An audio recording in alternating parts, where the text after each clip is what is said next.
جو عنوانات مقرر ہوئے ہیں اس میں آج قرآن و حدیث کی روشنی میں عورتوں کے حقوق، تو یہ میں موضوع دونوں جو ہیں یہ ایک دوسرے کے ساتھ متصل ہیں، جی آپ کے سامنے رکھتا ہوں، اور آپ یقیناً ابتدائی طور پر کوئی ایسی گفتگو فرمائیں گے کہ جس کے جلو میں یہ دونوں موضوعات آگے بڑھتے ہوئے میں محسوس ہوں۔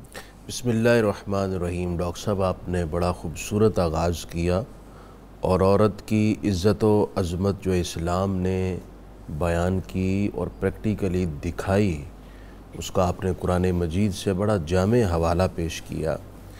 الاشیاء تعرف باضدادہا، چیزیں اپنی ضدوں سے پہچانی جاتی ہیں۔ عورت کے حقوق کو جو اسلام نے طے کیا اور جس جامعیت سے بیان کیا، اس کو سمجھنے کے لیے زمانہ قبل از اسلام میں جھانکنا بڑا ضروری ہے کہ وہاں عورت کے حقوق اور اس کی عزتوں کو پامال کس درجہ کیا جاتا تھا۔ عورت کو تو ڈاکٹر صاحب جانوروں سے بھی بدتر حیثیت حاصل تھی، نہ وراثت میں کوئی حق، نہ عزت کا کوئی درجہ اسے حاصل۔ اس کو تو طرح طرح کے انداز سے اذیت دی جاتی اور اس کو دیوار سے لگا دیا جاتا تھا۔ میں اس کی ڈیٹیل میں جانے کی ضرورت نہیں ہے، اس پر بہت بات ہو چکی ہے۔ اس معاشرے کے اندر عورت کو عزت دینا یہ ایسے ہی تھا جیسے اندھیرے کے اندر صبح صادق کی روشنی پھوٹتی ہے۔ سبحان اللہ۔ نبی کریم صلی اللہ علیہ وسلم نے اس معاشرے میں عورت کو ماں کی حیثیت سے، بیوی کی حیثیت سے، بیٹی کی حیثیت سے، بہن کی حیثیت سے اور مختلف خوبصورت رشتوں کے جلاؤ میں پرو کر ایک عزت کا اعلیٰ ترین معیار قائم فرمایا۔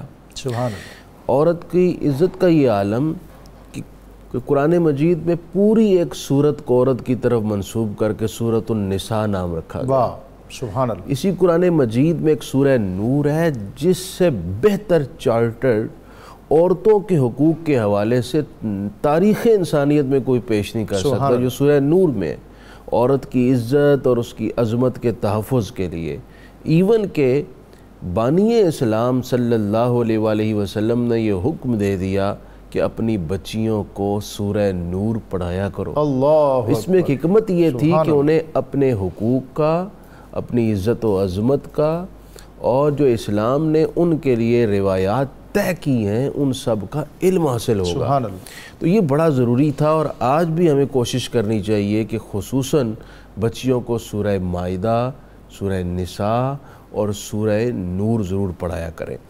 اب اسی قرآن مجید میں اللہ تعالیٰ جل شانہ نے ایک حوالہ آپ نے دیا، آپ سورہ بقرہ پڑھیے، جگہ جگہ عورتوں کے حقوق میں کہیں ان کے حق مہر کو طے کی، جو دیا ہی کوئی نہیں کرتا تھا، اور مرضی ہوتی تھی طے کر لیا بعد میں نہ دیا، تو اسلام نے وہ قائم کیے۔ سورہ نساء میں آ جائیں، وراثت میں ان کا حق قائم کیا۔ اسی طرح سورہ بقرہ میں یہ دیکھیں کہ عورت کو جتنی چاہیں طلاقیں دے دیں، کوئی تحدید نہیں، اسلام نے تحدید کر دی کہ آپ اس طرح نہیں کر سکتے۔ عورت کو چاہتے تھے کئی ماہ الگ رکھا، جب جی چاہا رجوع کر لیا، نہیں تو الگ ہے تو الگ ہی، نہ اس کو چھوڑتے اور نہ اس کا حق پورا کرتے۔ اسلام نے اس کے لیے بھی مدت طے کر دی۔ یوں ہی جو چاہتا تھا جی 100 طلاقیں 1000 طلاقیں دے کر پھر وہ رجوع کر لیتا تھا، اس میں بھی عورت کی تکلیف تھی۔ اسلام نے اس میں بھی تحدید کی اور اس کو بھی عورت کی عزت اور اس کے حق کے خلاف قرار دیا۔ نبی پاک صلی اللہ علیہ وسلم جب اس دنیا سے تشریف لے جانے لگے تو آپ نے جو آخر میں انتہائی قیمتی باتیں ارشاد فرمائی، ان میں سے ایک یہ بھی تھا وَاتَّقُوا اللَّهَ فِي النِّسَاءِ، لوگوں عورتوں کے معاملے میں اللہ سے ڈرنا۔ اور قرآن مجید میں سورہ نساء کے آغاز میں بھی تو یہی فرمایا گیا، یا ایھا الناس اتقوا ربکم الذی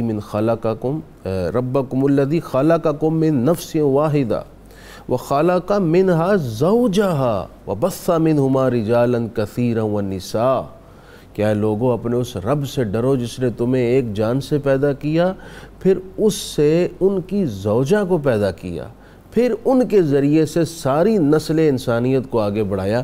اس میں ایک ایکویلٹی کا درس دیا گیا کہ عورت کو اسی ہستی سے پیدا کیا گیا جن کو آدم علیہ السلام کہتے ہیں، پھر ان دونوں سے ساری نسل انسانیت چلی، چاہے وہ مرد تھا چاہے وہ عورت تھی، تو مساوات کے اس سبق کو بھی آگے بڑھایا گیا کہ عورت اور مرد کی عزتوں میں مساوات ہے۔ ہاں بعض حقوق ہیں جن میں اسلام نے مرد کو عورت پر مینجمنٹ کرنے کے لیے انتظامی حوالے سے برتری عطا فرمائی ہے، تاکہ ایک کو بڑا مانا جائے تو پھر نظام ایڈمنسٹریشن بھی تبھی چلتی ہے۔ میں یہ تو سارے آپ نے تصورات پیش کیے ہیں، میں چاہوں گا جب دوبارہ آپ کی خدمت پہ آؤں کہ ان کے عملی مناظر اور مظاہر وہ بھی آپ دنیا کے سامنے پیش کریں کہ نبی اکرم رسول محتشم صلی اللہ علیہ وسلم نے عملی طور پر یہ ساری چیزیں کس طرح کر کے دکھائیں۔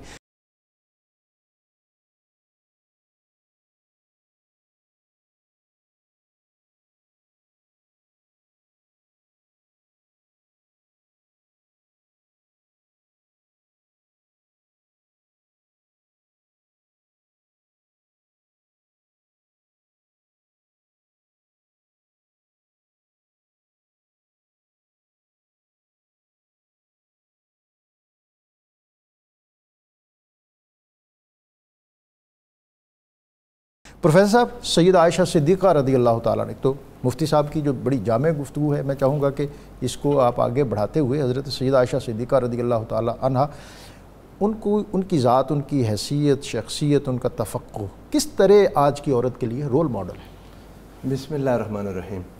مفتی صاحب قبلہ نے جو گفتگو کی، جہاں پر اس بات کو پہنچایا، ایک کلائمیکس ہے کہ اللہ اور اس کے رسول نے اس عورت کو ان حالات سے، یہ تو انہوں نے مکہ کی بات کی، عرب پیننسولا میں جو حالات تھے، آپ اس زمانے کے کسی ایک حصے میں چلے جائیں، روم اور فارس اس وقت دنیا کی عظیم طاقتیں تھیں اور بہت بڑا نام تھا، وہاں عورت کا کیا حال تھا۔ یہ ہمارا جو ہند اور سندھ جہاں اب ہم بستے ہیں، اس علاقے کو دیکھ لیں، یہاں تو اب بھی جو اسلام سے دور ہیں ان کے حالات ابھی آپ اگر ہندو مت میں جا کر دیکھ لیں تو خاتون کو اپنے خاوند کے ساتھ ابھی بھی جلنا پڑتا ہے، اس کے حقوق ابھی بھی کوئی نہیں ہے۔ حتیٰ کہ جہاں آپ چلے جائیں دنیا کے جس بھی خطے میں حالات یہی تھے۔ یہ اسلام تھا کہ آ کے اس نے عورت کو کبھی ماں کے روپ میں، کبھی بہن کے روپ میں، بیٹی کے روپ میں، بیوی کے روپ میں، عورت کے جتنے روپ تھے ساروں کو عزت دی، اور پھر ایک عام مومن کے لیے عام عورت کو معزز کر دیا، اور ارشاد فرمایا کہ جب تمہارا ان سے آمنا سامنا ہو تو عزت، احترام، حیا اور پاکیزگی کا حال یہ ہونا چاہیے کہ تمہاری نظریں جھک جائیں۔ سبحان اللہ۔ قل للمؤمنین یغضوا من ابصارہم سبحان اللہ۔ ویحفظوا فروجہم ذالک ازکیٰ لہم، یہی عورتوں کو حکم دیا کہ تم نے جب مردوں کو دیکھنا ہے، قل للمؤمنات یغضضن من ابصارہن ویحفظن فروجہن، یعنی ایک ایسا معاشرہ قائم کر دیا جس میں مرد عورت کا احترام کر رہا ہو، عورت مرد کا احترام کر رہی ہو، اور یہ ریسیپروکل احترام اتنے خوبصورت معاشرے کو جنم دے کہ جس کی کوئی دوسرا دین، کوئی دوسرا مذہب، کوئی دوسرا مت، کوئی دوسری سوچ اس کی مثال پیش نہ کر سکے۔ اب جب ان عورتوں کے ان مقام اور مرتبے کو دیکھتے ہوئے خود رسول اللہ صلی اللہ علیہ وآلہ وسلم کے گھر میں آ جائیں تو حضور کی ازواج کو، ازواج مطہرات، پہلے حضور علیہ الصلوۃ والسلام نے جن سے نکاح فرمائے، حضور علیہ الصلوۃ والسلام کی ان ساری ازواج کو جب خدا نے مخاطب کیا تو یا نساء النبی، سبحان اللہ، اے نبی کی عورتوں، سبحان یعنی عورت کا لفظ عورت کو عزت دینے کے لیے اس کی نسبت ازواج مطہرات کے تحت اللہ نے اپنے نبی صلی اللہ علیہ وآلہ وسلم کے ساتھ کر دی۔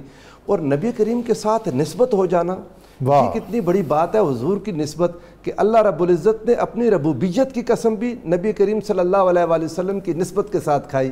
فرمایا فلا و ربک، اے میرے حبیب میں ساری کائنات کا رب ہوں مگر اپنی ربوبیت کی قسم اس حال میں کھاتا ہوں جب نسبت آپ کے ساتھ ہو۔ تو جب نساء عورتوں کی نسبت ازواج مطہرات کے شرف سے حضور علیہ الصلوۃ والسلام کی طرف ہوئی کہ اے اور نبی کی عورتوں، لستن کاحد من النساء، تم دنیا میں کسی اور عورت کی مانند نہیں ہو۔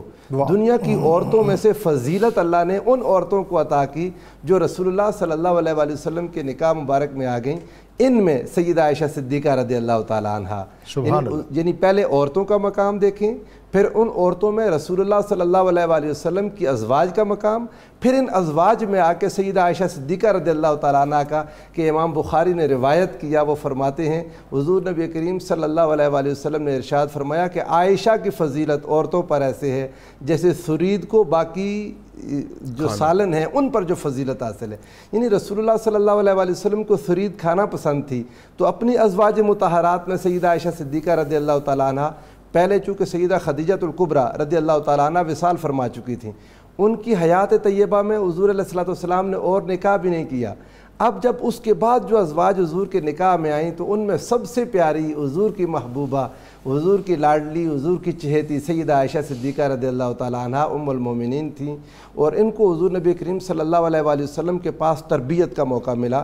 ان کی اور وہ تربیت جو تھی وہ ظاہر ہے وہ ایک بہت اس کے وسیع تر فوائد امت تک پہنچنے والے تھے. میں آپ کو شریک گفتگو کرتا ہوں، نبی اکرم صلی اللہ علیہ وسلم نے فرمایا خذو نصف دینکم، کہ اپنا نصف دین سیدہ عائشہ صدیقہ سے حاصل کرو. کس طرح ان کی علمی فقاہت اور ثقاہت جو ہے اس سے امت نے استفادہ کیا، اور پھر آپ کی جو انفرادی خصوصیات اور خواتین میں ان کا جو اعزاز اکرام، یہ ساری چیزیں آپ میں چاہوں گا کہ ہمیں عطا فرمائیں. بسم اللہ الرحمن الرحیم. سیدہ عائشہ صدیقہ رضی اللہ تعالیٰ عنہ رسول اکرم صلی اللہ تعالیٰ علیہ وسلم کی خدمت میں آپ نے کافی عرصہ گزارا اور حضور کی تربیت پائی. جہاں تک آپ کا علمی تعلق ہے، بہت فائق قسم کی فقیہہ، محدثہ، مفسرہ اور مجتہدہ تھیں. رب ذوالجلال جل مجدہ الکریم نے آپ کو بڑا عالی مقام عطا فرمایا تھا. اور تفسیر کے حوالے سے ایک واقعہ تفسیر کے متعلق حضرت سیدہ عائشہ صدیقہ رضی اللہ تعالیٰ عنہ کا، اور خاص طور پہ آج کے موضوع کے حوالے سے، حقوق نسواں کے حوالے سے، کہ ایک خاتون آپ کی خدمت میں آتی ہے اور اس وقت حضرت سیدہ عائشہ فرماتی ہیں رواج یہ تھا کہ بندے کی مرضی تھی، جتنی مرضی چاہے طلاقیں دے دیتا، حتیٰ کہ 100 طلاقیں دے دیتا اور کوئی پرواہ ہی نہ کرتا. یہ عرب کے کلچر کی پرانی روایت تھی. جناب سیدہ عائشہ صدیقہ رضی اللہ تعالیٰ عنہ کی خدمت میں ایک عورت آتی ہے اور آ کر کہتی ہے کہ میرے شوہر نے قسم کھائی ہے کہ میں تمہیں بساؤں گا بھی نہیں اور تمہیں طلاق بھی نہیں دوں گا. اس نے کہا یہ کیسے؟ اس نے کہا میں تمہیں طلاق دوں گا اور جب تمہاری عدت پوری ہونے والی ہوگی تم سے رجوع کر لوں گا، پھر تمہیں طلاق دے دوں گا اور عدت پوری ہونے والی ہوگی رجوع کر لوں گا، اور یوں ساری زندگی تجھے ذلیل کرتا رہوں گا. تو وہ سیدہ عائشہ صدیقہ کی بارگاہ میں آ کر عرض کرتی ہیں تو سیدہ عائشہ صدیقہ رضی اللہ تعالیٰ عنہ خاموشی کا اظہار فرماتی ہیں اور انتظار کرتی ہیں کہ سرکار دو جہاں صلی اللہ علیہ وسلم تشریف لائیں. جب حضرت سیدنا آقا دو عالم صلی اللہ علیہ وسلم گھر تشریف لاتے ہیں تو سیدہ عائشہ اس کا اظہار کرتی ہیں کہ یا رسول اللہ یہ معاملہ ہے. حضور نے انتظار فرمایا اور وحی نازل ہوتی ہے. رب ذوالجلال جل مجدہ الکریم کلام مجید میں فرماتا ہے الطلاق مرتان فامساک بمعروف او تسریح باحسان، کہ طلاق دینے کا حق 2 مرتبہ تک ہے. 2 مرتبہ کے بعد یا تو اسے اچھے طریقے سے بسا لو اور یا پھر اسے اچھے طریقے سے فارغ کر دو. ایسا نہیں کہ جس طرح دور جاہلیت میں جتنی مرضی طلاقیں دینے کا رواج تھا حد بندی کر دی گئی کہ صرف اور صرف 2 طلاقوں تک تمہیں حق ہے. 2 کے بعد ہوش سے رہو، یا سنبھال کے اسے رکھو اور اچھے انداز سے اسے اپناؤ، اور یا پھر اسے فارغ کر دو. اگر فارغ کر دو گے تو پھر اس کے بعد تمہارے پاس اب جب تک کسی اور شوہر سے ہو کر نہ آئے تمہارے پاس نہیں آ سکتی. تو یوں تفسیر کے معاملے میں حضرت سیدہ عائشہ صدیقہ رضی اللہ تعالیٰ عنہ آپ سے قرآن کریم کی مختلف تفاسیر جو ہیں وہ مرویات ہیں. اور محدثہ ہونے کے حوالے سے حضرت سیدہ عائشہ صدیقہ رضی اللہ تعالیٰ عنہ کو یہ اعزاز اور مقام حاصل ہے کہ جناب سیدنا ابو ہریرہ رضی اللہ تعالیٰ عنہ کے بعد تمام صحابہ کرام میں سب سے زیادہ احادیث حضرت سیدہ عائشہ سے مروی ہیں. سبحان اللہ. 2210 احادیث حضرت سیدہ عائشہ صدیقہ رضی اللہ تعالیٰ عنہ سے مروی ہیں. اور صحابہ کرام کے اندر یہ ایک عام معمول تھا. حضرت سیدنا ابو موسیٰ فرماتے ہیں جب ہم کسی مسئلے میں پھنس جاتے، صحابہ کرام کو کوئی مسئلہ پیش ہوتا اور اس کا کوئی حل نہ نکلتا تو ہم حضرت سیدہ عائشہ کی خدمت میں حاضر ہو جاتے اور سیدہ عائشہ صدیقہ رضی اللہ تعالیٰ عنہ اس کا کوئی حل نکال لیتی. وہ یوں کہ یا تو سرکار علیہ الصلوۃ والسلام کی کوئی حدیث ہمیں سنا دیتی اور یوں ان کی محدثانہ شان کا پتہ چل جاتا، اور یا پھر یہ سیدہ عائشہ صدیقہ رضی اللہ تعالیٰ عنہ اگر اس معاملے میں کوئی حدیث نہ ہوتی تو اپنے اجتہاد سے فتویٰ ارشاد فرما دیتی. تو یوں صحابہ کرام حضرت سیدہ عائشہ صدیقہ رضی اللہ تعالیٰ عنہ کی خدمت میں حاضر ہوتے اور یہ ان کی فقیہانہ اور مجتہدانہ شان تھی. مفتی صاحب میں یہ سب ابھی جو گفتگو ساری ہے اس میں یہ ایک مجھے جو بھی بات احمد رضا سیالوی صاحب کی بات سے میرے ذہن میں آئی ہے کہ خواتین ایک کمیونٹی جو ہے پوری ان کا ڈائریکٹ نبی اکرم صلی اللہ علیہ وسلم کے ساتھ جو ایک کمیونیکیشن ہے وہ حضرت عائشہ صدیقہ رضی اللہ تعالیٰ عنہ یعنی اس کا شانہ میں وہ اس پوری کمیونٹی کی ایک نمائندہ تھیں. اور جو مسائل براہ راست نبی اکرم صلی اللہ علیہ وسلم تک خواتین نہیں پہنچ سکتی تھیں. حضرت سیدہ عائشہ صدیقہ رضی اللہ تعالیٰ عنہ آپ کی خدمت میں وہ حاضر ہوتیں، ان مسائل کے حوالے سے رہنمائی لیتیں، اور خواتین کے ساتھ ساتھ جو صحابہ کرام رضوان اللہ علیہم اجمعین ہیں ان کو بھی یہ سہولت میسر تھی، اور ان کے وسیلے اور نسبت سے، جیسے ابھی مفتی صاحب نے طلاق کے حوالے سے، اور اسی طرح اس گھرانے کے اور اس جو عظیم المرتبت خاتون ہے اس کی نسبت سے بہت سے احکام جو سہولت والے تھے وہ عطا ہوئے. ڈاکٹر صاحب اگر ہم تھوڑا سا غور کریں تو معلوم ہوتا ہے کہ سیدہ خدیجہ الکبریٰ سلام اللہ علیہا کا ابتدائی اسلام پر بڑا گہرا اثر ہے، اور سیدہ عائشہ صدیقہ رضی اللہ تعالیٰ عنہا کا اسلام کی ترقی پر بڑا گہرا اثر. واہ واہ، سبحان اللہ. سیدہ عائشہ صدیقہ یعنی رضی اللہ تعالیٰ عنہا انہوں نے بنیادوں کو مستحکم کیا، اور انہوں نے اس کا جو منظر اور مظہر ہے اپنے نفس سے، اپنے مال سے، اپنے صبر و استقامت سے، اپنی طرف سے دلجوئی اور رازداری سے، استقامت سے، سبحان اللہ، اور سیدہ خدیجہ رضی اللہ تعالیٰ عنہ کی دور اندیشی اور فراست سے سبحان اللہ، اسلام کی بنیادوں کو استحکام ملا. ملا. اور جب اسلام کے فروغ اور ارتقاء کی بات آئی اور ایک مکمل معاشرت جو ہے اس کے وجود میں آنے کا موقع آیا تو قسام ازل نے سیدہ عائشہ صدیقہ رضی اللہ عنہا کا انتخاب کیا. دیکھیں آپ کی سب سے پہلی علمی قابلیت اور لیاقت نمبر 1، نمبر 2 اس لیاقت کے لیے جو بے پناہ ذہانت اور فطانت چاہیے وہ آپ کی ذات میں جمع تھی. یہ جو دو چیزیں تھیں یہ آپ صلی اللہ علیہ وسلم کی نسبت سے مزید گہری ہوئیں، اور اس وجہ سے ایک جو گھریلو انسٹیٹیوشن ہے وہ سارے کا سارا بالخصوص سیدہ عائشہ صدیقہ کے ذریعے سے اسلام نے قائم کیا، اور عرب میں جس کا اس سے پہلے کوئی تصور ہی نہیں تھا نا.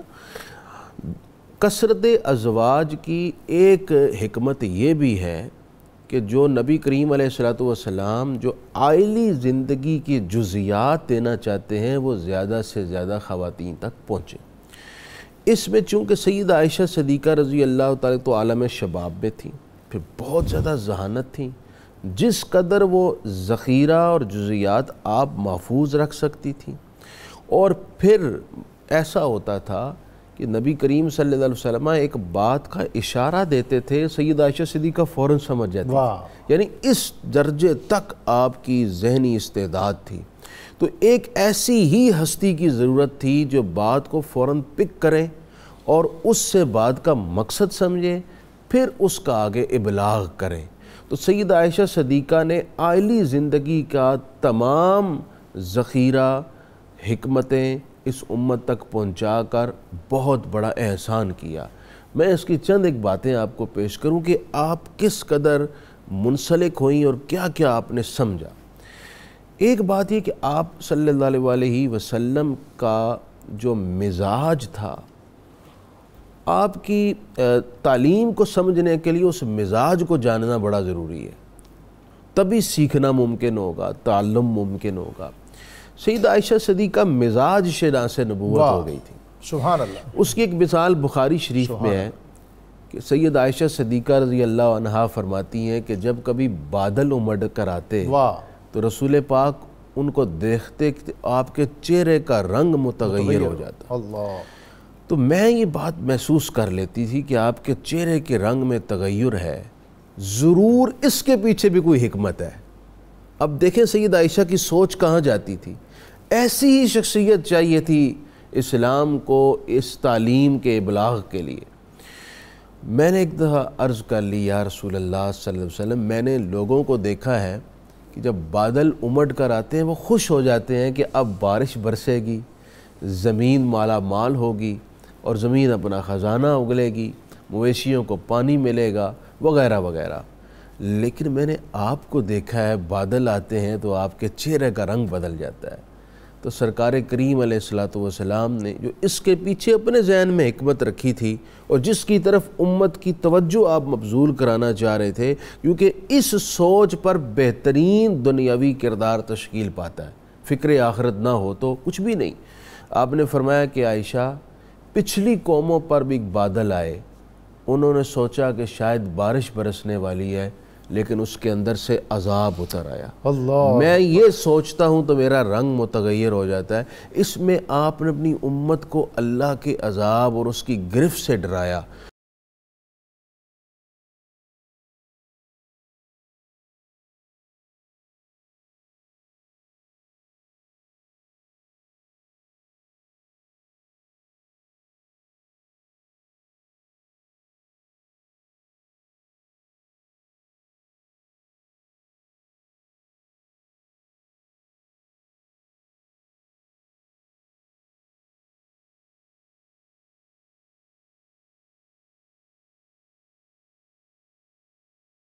میں پروفیسر صاحب چاہوں گا کہ حضرت سیدہ عائشہ صدیقہ رضی اللہ تعالیٰ عنہ اور آپ کی جو اسوہ اور آپ کی تعلیمات اور آپ کا طرز بڑا لمبا عرصہ ہے ان کا. عہد خلافت راشدہ جو ہے اس میں جب کہ نت نئے مسائل آ رہے تھے، دائرہ عرب سے نکل کر سندھ تک پہنچ رہا تھا اور دوسری طرف مراکش اور مصر، ایک بہت وسیع سلطنت تھی. اس میں آپ کی جو ایک اصابت فکر ہے اس سے ہمیں کس طرح رہنمائی اور روشنی حاصل کی؟ ڈاکٹر صاحب آپ کا سوال ہی بہت ہے، لیکن مجھے یہاں بیٹھے بیٹھے ابھی میرے ذہن میں ایک بات آئی کہ حضور سرور عالم صلی اللہ علیہ وآلہ وسلم کی ازواج مطہرات ساری بالعموم، سیدہ عائشہ صدیقہ رضی اللہ تعالیٰ عنہ بالخصوص جن کی آج گفتگو ہو رہی ہے، اس زمانے کی عورتوں کے لیے بہت بڑی ایک مشعل راہ ہے کہ آپ رسول اللہ صلی اللہ علیہ وآلہ وسلم کی امتی بھی ہیں اور زوجہ بھی ہیں. واہ، یہ بڑا مسئلہ ہے. یعنی حضور علیہ الصلوۃ والسلام ان کے نبی اور رسول بھی ہیں اور ان کے خاوند اور شوہر بھی ہیں. سبحان اللہ. اب یہ جو ایک نازک مرحلہ تھا اس کو کیسے انہوں نے قائم دائم رکھا؟ یعنی آپ دیکھیں کہ امتی ہونے کی بنیاد پر سارے رسول اللہ کے حقوق ان پر ایسے ہیں جیسے ایک عام امتی کے ہیں، اور حضور علیہ الصلوۃ والسلام کے نکاح میں ہونے کی بنا پر آقا دو جہاں صلی اللہ علیہ وآلہ وسلم پر ان کا نان نفقہ لازم ہے جیسے ہر خاوند پر ہوتا ہے. سبحان اللہ. اب ان ازواج نے کیا کیا؟ یہ رسول اللہ صلی اللہ علیہ وآلہ وسلم جو دونوں جہانوں کے بادشاہ ہیں اور ان کے پاس دنیا کی ہر شے ہے، وہ چاہیں تو درخت ان کے پاس چلتے آتے ہیں، سورج کو واپس پلٹا لیتے ہیں، چاند کے 2 ٹکڑے اپنی انگلی کے اشارے سے کر دیتے ہیں، لیکن ان ازواج مطہرات امہات المؤمنین کے خاوند کی حیثیت یہ ہے کہ اس نے دنیا کو طلاق دے رکھی ہے. واہ، دنیا کو پسند نہیں کرتا. نماز میں کھڑے ہوتے ہیں، تکبیر اولیٰ کے وقت میں کچھ خیال آتا ہے، واپس گھر جاتے ہیں، پھر آتے ہیں، لوگ پوچھتے ہیں یا رسول اللہ کوئی عجیب کام ہوا آج، یہ کیسے؟ فرمایا ایک اشرفی وہ مال غنیمت میں سے گھر میں رہ گئی، مجھے حیا آتی ہے کہ میں اللہ کی بارگاہ میں کھڑا ہوں اور میرے گھر میں کوئی اشرفی پڑی ہو. دنیا کو گھر میں داخل نہیں ہونے دیتے، اور گھر میں کون ہے؟ ازواج مطہرات. یہ بڑا مسئلہ ہے. حجرے تھے ان کے. اور حضرت امام حسن بصری رضی اللہ تعالیٰ عنہ یہ عظیم تابعی ہیں، وَهُوَ الَّذِي رُبِّيَ فِي حُجْرَةِ أُمِّ سَلَمَةَ رضی اللہ تعالیٰ عنہ. یہ وہ ہیں سیدہ ام سلمہ کے حجرے میں ان کی تربیت اور ان کی پرورش ہوئی تھی. وہ کہتے تھے میں ہاتھ اوپر اٹھاتا تو چھت کو میرا ہاتھ لگتا تھا. یعنی اتنے چھوٹے، اور کواڑ ایسا تھا جو بند نہیں ہوتا تھا، جس کے اوپر بوریے کا ایک پردہ لٹکا ہوا تھا. یعنی یہ تو ایک درد کی کیفیت ہے ڈاکٹر صاحب، یقین جانیں. اچھا، ان حجرات میں یہ پوری کائنات کے شہنشاہ کی یہ عورتیں، اور انہی حجرات میں قرآن پاک نازل ہو رہا تھا اور امت کی معاشرت، معیشت اور اقتصادیات اور دین کے احکام جو ہے وہ وہاں سے عطا ہو رہے ہیں. اب حال یہ تھا کہ کبھی بھی وہ کہتے 3 دن لگاتار حضور کے گھروں میں آگ نہیں جلتی تھی. یعنی فاقہ حضور علیہ السلام نے اختیار کیا تو مرد جو چیز اختیار کرتا ہے لا محالہ اس کی بیوی پر وہ چیز آ جاتی ہے. حضور علیہ السلام کے ساتھ ان کا فاقہ تھا، حضور کے ساتھ ان کی یعنی کھانے پینے میں کبھی پانی ہوتا تو کبھی صرف کھجور. اور یہ روزے، گرمیوں کے روزے، ان گرمیوں کے روزے جو آج ہم دیکھ رہے ہیں یہ تو کوئی گرمی نہیں، عرب کے اس معاشرے کی وہ گرمی. اور رسول اللہ کے گھر میں سحری میں بھی 2 کالی چیزیں، ایک پانی اور ایک کھجور ہوتی ہے، اس سے روزہ رکھ لیتے. کبھی شام کو پڑوسی دودھ بھیج دیتے. اور حضور کی یہ ساری ازواج مطہرات حضور علیہ السلام کے ساتھ اسی حالت میں رہیں. آج کی عورت کے لیے سبق ہے جس کے خاوند کے پاس مالی تنگی ہے، وہ اپنے خاوند کی ناشکری کبھی بھی نہ کرے، اپنے خاوند کے ساتھ رہے، اس کی عبادت میں، اس کی نیکی میں، اس کے تقوی میں، اس کے طہارت میں اس کی مددگار رہے. اور یہ ازواج مطہرات کا طرز عمل دکھا رہا ہے کہ حضور علیہ السلام جب فتح خیبر ہو گئی اور مال زیادہ آ گیا، غزوہ احزاب کے بعد کی کیفیت ہے، مال غنیمت آیا تو صحابہ کے گھروں میں کوئی حالات بہتر ہو گئے، لوگ کھاتے پیتے ہو گئے، کھانے پینے لگے. لیکن رسول اللہ کے حجرات میں اب بھی وہی حالت تھی. حضور کی ساری ازواج حضور کے پاس چلی گئیں، یا رسول اللہ. اب ظاہر ہے کہاں سے سوال کرتی ہیں؟ بیوی نے تو اپنے خاوند سے بات کرنی ہے نا. اور رسول اللہ صلی اللہ علیہ وآلہ وسلم ان کے شوہر ہیں، ان سے عرض کرنے لگی یا رسول اللہ کچھ ہمارے لیے بھی. وہاں پر اب رسول اللہ پریشان ہوئے کہ میں نے دنیا کو طلاق دے رکھی ہے، ازواج اپنا حق مانگ رہی ہیں، ازواج اپنا حق مانگ رہی ہیں۔ میں چاہوں گا پروفیسر علامہ صاحب آپ اس بات کو بھی تھوڑا آگے بڑھا دیں، اور پھر جو ایک جمالیاتی مناظر ہمیں بالخصوص سیدہ عائشہ صدیقہ رضی اللہ تعالیٰ عنہ اور ان کی زندگی میں نظر آتے ہیں کہ آپ پانی وہاں سے پیتے ہیں جہاں سیدہ عائشہ پیتی ہیں، اور عرب کے اندر ایک کھلے دسترخوان پہ بڑے گوشت کے ٹکڑے رکھنے کا رواج تھا، اور گوشت وہاں سے کھاتے ہیں جہاں سیدہ عائشہ کھاتی ہیں۔ ہم بڑے اس میں اعراض کرتے ہیں، حجاب ہے ہمارے، اور گھر میں ہم بڑا ایک ایسا رکھتے ہیں روب داب کے لوگ جو ہیں فیملی کے دوسرے ممبر جو ہیں وہ ذرا دب کے رہیں۔ ایک تو میں یہ چاہوں گا کہ جو خوبصورت مناظر ہیں اس زندگی کے وہ بھی ہمیں عطا کریں، اور اگر آپ جو پروفیسر صاحب کی بات ہے اس کو بھی تھوڑا آگے بڑھا کے اس کو مکمل بھی کر دیں۔ سیدہ عائشہ صدیقہ رضی اللہ تعالیٰ عنہ آپ کو جہاں باقی اعزازات حاصل ہیں ان میں یہ بھی، جیسے آپ نے ذکر فرمایا کہ جہاں سے سرکار پانی پیا کرتے وہاں سے وہ پانی پیا کرتے، بلکہ آپ کی انفرادی خصوصیات میں یہاں تک بھی ہے کہ جس برتن سے سرکار علیہ الصلوۃ والسلام غسل فرماتے اسی برتن سے میں بھی غسل کیا کرتی، اور سرکار علیہ الصلوۃ والسلام کی آپ کے ساتھ خصوصی شفقت و محبت تھی، اور حضور علیہ الصلوۃ والسلام ساری اپنی ازواج کے ساتھ بڑے بہتر انداز سے پیش آتے، اور خود سرکار علیہ الصلوۃ والسلام نے امت کی تربیت کرتے ہوئے بھی ارشاد فرمایا خیرکم خیرکم لأہلہ وانا خیرکم لأہلی، تم میں سے بہترین وہ شخص ہے جو اپنے گھر والوں کے ساتھ حسن سلوک کرتا ہے، بہتر انداز میں پیش آتا ہے۔ ہمارے سارے حسن سلوک تو باہر سوسائٹی کے لیے ہوتے ہیں جہاں ہماری قصیدہ گوئی ہوتی ہے، گھر میں ہمارا کردار مختلف ہوتا ہے، لیکن سرکار علیہ الصلوۃ والسلام نے خود عملی کردار ادا کر کے بتایا کہ اپنے گھر والوں کے ساتھ بہترین سلوک فرماؤ، اور سرکار دو جہاں صلی اللہ تعالیٰ علیہ وسلم نے جو عملی اظہار فرمایا قرآن میں بھی اسی کا حکم ہے، وَعَاشِرُوهُنَّ بِالْمَعْرُوفِ، تم اپنی عورتوں کے ساتھ حسن سلوک سے پیش آؤ، ان کے ساتھ اچھے انداز سے گزارو، فَإِن كَرِهْتُمُوهُنَّ، اگر کوئی معاملہ ان کا تمہیں برا محسوس ہوتا ہے، ان کی کوئی عادت بری لگتی بھی ہے تو اللہ نے ان میں بہترین عادتیں بھی رکھی ہیں، ایک عادت بری لگتی ہے تو اسے چھوڑ کے باقی اچھی عادتوں کو اپنا، اور یہاں تک کہ بزرگوں نے لکھا ہے بعض اوقات ایسا بھی ہوتا ہے کہ بیوی کا مزاج اچھا نہیں ہوتا لیکن اللہ تعالیٰ اس سے بہترین اولاد عطا فرماتا ہے جو انسان کے لیے عزت و عظمت کا باعث بنتی ہے۔ تو سیدہ عائشہ صدیقہ رضی اللہ تعالیٰ عنہ کو جو اعزازات حاصل تھے، سرکار علیہ الصلوۃ والسلام آپ کے بستر میں ہوتے تو وہاں وحی کا نزول بھی ہوتا ہے، جبکہ کسی اور ازواج مطہرات میں سے کسی کو یہ سعادت حاصل نہیں ہے۔ اور اسی طریقے سے حضرت سیدہ عائشہ صدیقہ رضی اللہ تعالیٰ عنہ کا ایک یہ بھی اعزاز ہے کہ آپ نے باقی جتنی ازواج مطہرات سے شادیاں فرمائی ہیں کوئی بھی کنواری نہیں تھی، صرف سیدہ عائشہ صدیقہ رضی اللہ تعالیٰ عنہ کنواری ہیں، اور پھر یہ بھی اعزاز کہ آپ کے ماں باپ دونوں ہی مہاجر، اللہ تبارک و تعالیٰ نے یہ بھی اعزاز عطا فرمایا۔ اور سیدہ عائشہ صدیقہ رضی اللہ تعالیٰ عنہ کو جو سرکار دو جہاں صلی اللہ علیہ وسلم کی وصال ظاہری کے موقع پر خدمات پیش کرنے کا موقع ملا، کسی اور صحابیہ کو، کسی اور آپ کے ازواج مطہرات میں سے کسی کو سعادت حاصل نہیں ہوئی۔ مفتی صاحب بالکل اختتامی لمحات ہیں، یہ ذکر نور تو ایسا ہے کہ چراغ سے چراغ جلتا رہے گا۔ آج کے سارے پروگرام کے حوالے سے جس میں خواتین کے حقوق اور سیدہ عائشہ صدیقہ رضی اللہ تعالیٰ عنہ آپ کا اسوہ، ہمیں میسج دے دیں تاکہ جو کجی اور کمی ہمارے طرز عمل میں، طرز زیست میں ہے، شاید اس سے اس میں بہتری۔ ایک میسج تو ڈاکٹر صاحب میرا تمام خواتین کی خدمت میں گزارش ہے، آپ خود اور اپنی بچیوں کو سیدہ عائشہ صدیقہ رضی اللہ تعالیٰ عنہ کی جو لائف ہسٹری ہے اس کو ڈیٹیل سے پڑھیں۔ سیدہ عائشہ صدیقہ رضی اللہ تعالیٰ عنہ آپ کی جو سیرت لائف ہسٹری ہے اس کو ضرور ڈیٹیل سے تفصیل سے یہ لازم ہے۔ دوسرا ایک موسٹ امپورٹنٹ میسج ہے، وہ اگر ہم گھروں میں لے آئیں تو میں سمجھتا ہوں کسی حد تک تلخیاں کم ہوں گی۔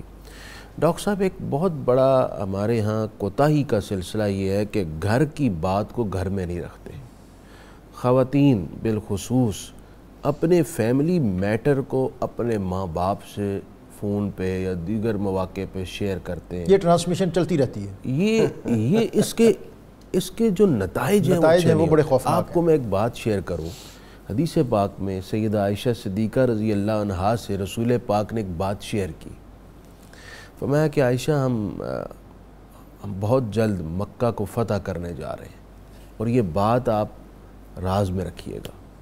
ہمارے یہاں یہ مزاج ہے کسی سے کہہ دینا بھائی یہ بات اپنے تک رکھنا، کسی اور کو نہیں دسنا، وہ آگے شخص کو بتا کر کہتا ہے اپنے تک رکھنا، آگے نہیں دسنا، وہ اس سے آگے والے کو بتا کے کہتا ہے اپنے تک رکھنا۔ اب سید عائشہ صدیقہ رضی اللہ تعالیٰ عنہا کو یہ بات پتہ چلی تو آپ نے اس کے مطابق تیاری شروع کی، کچھ کھجوریں صاف کر کے رکھی، تھوڑی سی گندم تھی اس کو رکھا، تو اتنی دیر میں سیدنا صدیق اکبر آ گئے۔ اللہ، انہوں نے آ کر جب دیکھا کہ یہ تیاریاں، تو سمجھ گئے عائشہ کہاں کی تیاری، آپ خاموش، کیا ہم رومیوں پر حملہ کرنے جا رہے ہیں؟ آپ خاموش۔ پھر کہا بیٹی بتاؤ نا، کیا ہم اہل نجد پر حملہ کرنے جا رہے ہیں؟ سیدہ عائشہ خاموش۔ پھر سوال کیا کیا ہم قریش پر حملہ کرنے جا رہے ہیں؟ سیدہ عائشہ پھر بھی خاموش، اپنے شوہر کی بات اپنے باپ کو بھی نہیں بتائی۔ یہ فتح مکہ کا موقع ہے، فتح مکہ کے موقع پر۔ تو اب آپ دیکھیں کہ بات اپنے شوہر کی ہے لیکن اپنے والد گرامی مرتبت کو بھی نہیں بتائی۔ دراصل یہ وہ ماڈل ہے جس کو آج گھروں میں اپنانے کی ضرورت ہے۔ تو بہت سارے معاملات ایسے ہیں جو آپ اپنے ماں باپ کو نہیں بھی بتائیں گی تو آپ کا گھر کا سکون اچھا رہے گا۔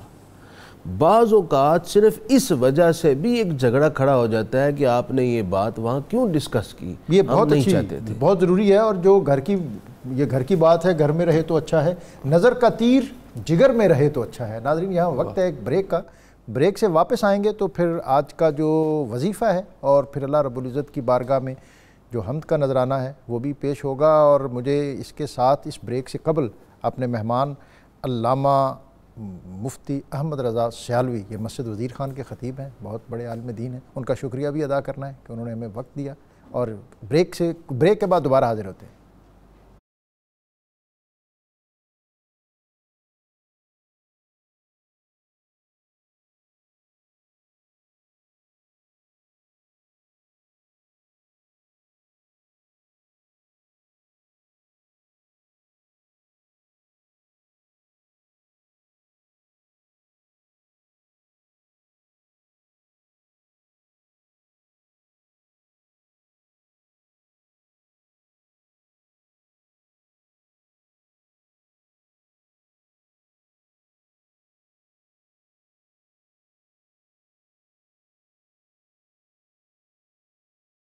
نور قرآن میں آپ کو ایک مرتبہ پھر خوش آمدید ناظرین۔ آج بہت اہم موضوع خواتین کے حقوق، اور پھر اس میں سیدہ عائشہ صدیقہ رضی اللہ تعالیٰ عنہ ان کا اسوہ، اس پر آج ہم نے بات کی۔ میرے مہمانوں نے جو آج بہت وقیح پینل تھا، انہوں نے بہت جامع انداز میں اس پر گفتگو کی، اور فلپ ہٹی جو ایک مستشرق تھا اس نے کہا کہ عرب تو وہ خطہ تھا جو دنیا کے لیے کبھی کوئی قابل ذکر چیز ہی نہیں تھا، اور حال ہی کے بقول وہاں خواتین کا جو سٹیٹس تھا کہ جو ہوتی تھی پیدا کسی گھر میں دختر تو خوف شماتت سے بے رحم مادر پھرے دیکھتی، جب وہ شوہر کے تیور کہیں زندہ گاڑ آتی تھی اس کو جا کر، یوں گود اپنی نفرت سے کرتی تھی خالی، جنے سانپ جیسے کوئی جننے والی۔ اور پھر کیا ہوا کہ نبی اکرم رسول محتشم صلی اللہ علیہ وسلم آپ نے عورت کو بطور بیٹی، بہن، بیوی اتنا عزت، اور ماں اتنا عزت اعزاز اور اکرام دیا کہ سیدہ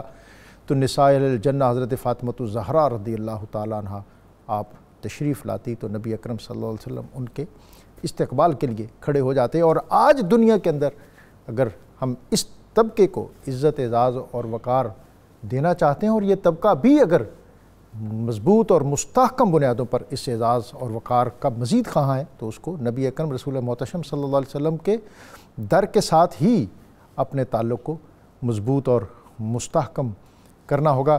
ابتدا میں جو میں نے بات کی تھی حضرت سالبہ والی، اور اس میں نبی اکرم رسول محتشم صلی اللہ علیہ وسلم آپ نے پھر جو احکام فرمائے کہ آپ نے جب اللہ تعالیٰ کی طرف سے آیت نازل ہو گئی، حکم آ گیا، تو آپ نے حضرت خولہ سے کہا کہ اپنے شوہر اوس بن صامت کو لے آؤ، تو وہ لے کے نبی اکرم صلی اللہ علیہ وسلم کی خدمت میں حاضر ہوئے، اور آپ نے فرمایا کہ اللہ تعالیٰ کا حکم آ گیا ہے، یا تو اس کے کفارے کے طور پر ایک غلام آزاد کر دو۔ اس نے کہا یا رسول اللہ، میں تو خود سب سے زیادہ فقیر آدمی ہوں اس بستی کا، میرے پاس غلام کھا۔ فرمایا پھر 2 ماہ کے متواتر روزے رکھو۔ عرض کی یا رسول اللہ، دن میں 3 دفعہ کھانا نہ کھاؤں تو تسلی نہیں ہوتی، 2 ماہ کے مسلسل روزے۔ اور پھر فرمایا کہ اچھا 60 مسکینوں کو کھانا کھلاؤ۔ یا رسول اللہ، اس کی بھی استعداد نہیں، غریب ہوں اور نادار ہوں۔ واہ، آتا ہے غریبوں پہ انہیں پیار کچھ ایسا، خود بھیک دیں خود کہیں منگتے کا بھلا ہو۔ 15 سا اپنے پاس سے جنس کے عطا کر کے فرمایا جاؤ 60 مسکینوں کو کھلا دو، تمہارا کفارہ ادا ہو گیا اور تم دونوں میاں بیوی خوشکن اور خوشگوار انداز میں اپنے گھر کی آبادی اور آبادکاری کی طرف آ جاؤ۔ آج کا وظیفہ تبارک اسم ربک ذی الجلال والاکرام، تحصیل علم میں آسانی کا عمل۔ اگر کسی شخص کو تحصیل علم میں کسی قسم کی دقت یا رکاوٹ ہو تو وہ 41 روز تک سورہ رحمان کی یہ آیت 78 100 مرتبہ روزانہ پڑھے، انشاءاللہ ہر قسم کی رکاوٹ دور ہو جائے گی اور اس کے لیے علم کا حصول جو ہے وہ آسان ہو جائے گا۔ اپنے مہمانوں کے شکریہ کے ساتھ عثمان حسنین صدیقی جناب۔ اللہ اللہ اللہ اللہ اللہ اللہ اللہ اللہ اللہ اللہ اللہ اللہ اللہ اللہ اللہ لا موجود الا اللہ لا مشہود الا اللہ لا مقصود الا اللہ لا معبود الا اللہ اللہ اللہ اللہ اللہ اللہ اللہ اللہ اللہ اللہ واحد و یکتا ہے، ایک خدا بس تنہا ہے۔ اللہ واحد و یکتا ہے، ایک خدا بس تنہا ہے، کوئی نہ اس کا ہمتا ہے، ایک ہی سب کی سنتا ہے۔ اللہ اللہ اللہ اللہ اللہ اللہ اللہ اللہ جز میں وہ ہے کل میں وہ، رنگ و بوئے گل میں وہ، جز میں وہ ہے کل میں وہ، رنگ و بوئے گل میں وہ، افغان بلبل میں وہ، نغمات کل کل میں وہ۔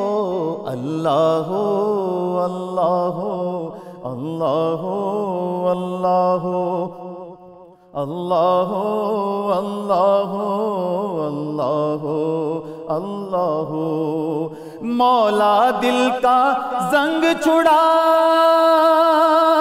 قلب نوری پائے جلا، مولا دل کا زنگ چھڑا، قلب نوری پائے جلا، دل کو کر دے آئینہ، دل کو کر دے آئینہ، جس میں چمکے یہ کلمہ لا الہ الا اللہ لا الہ الا اللہ لا الہ الا اللہ آمنا برسول اللہ۔ اللہ اللہ اللہ اللہ اللہ اللہ اللہ اللہ بلبل طوطی پروانہ، ہر ایک اس کا دیوانہ، بلبل طوطی پروانہ، ہر ایک اس کا دیوانہ، قمری اس کا مستانہ، مور چکور کا جانانا۔ اللہ اللہ اللہ اللہ اللہ اللہ اللہ اللہ In my heart and jaan Allah, in my strong iman Allah, in my heart and jaan Allah, in my strong iman Allah, in every azan Allah, in every azan Allah, in every verse of Quran Allah, Allahu, Allahu, Allahu, Allahu, Allahu, Allahu, Allahu, Allahu, La ilaha illallah. لا الہ الا اللہ لا الہ الا اللہ آمنا برسول